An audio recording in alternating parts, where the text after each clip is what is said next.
najua huyu hasla rais wetu wa tano ako na mipango mingi ya kutengeneza kazi kwa vijana wa Kenya, na mimi pia nikiwa kijana najua ako na mpango mbandara wa kutengeneza viwanda, wa kutengeneza manyumba na viwanda za kutengenezea vijana wetu kazi.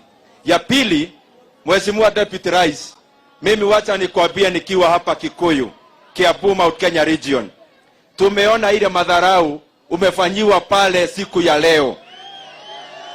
Na pia tunataka tueleze wale wamefanya hiyo madharau ya kupangua protocol ya mipango ya kiserikali kama Madaraka Day, ya kwamba leo ni siku yenu ya mwisho ya kufanyia mahasla na Wakenya madharau.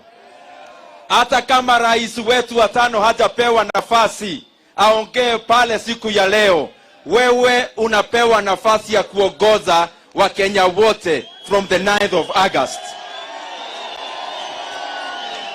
Na ndio tunaeleza hiyo team, mukae na hiyo madharau yenyu huko. Mahasla wa Kenya na Wakenya wamejipanga na chagua Ruto, hasla number 5 akiwa rais wetu. Ya mwisho, mimi nilisikiza hii TV jana.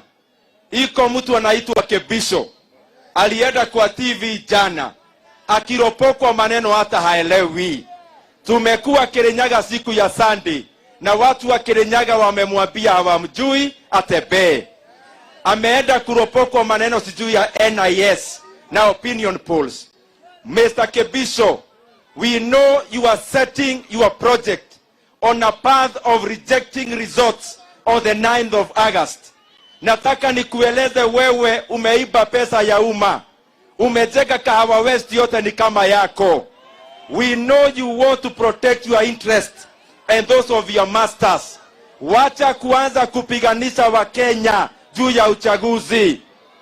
Kebisho, wacha nikuambie, Wakenya na vijana wa Kenya hawatapigana juu ya uchaguzi.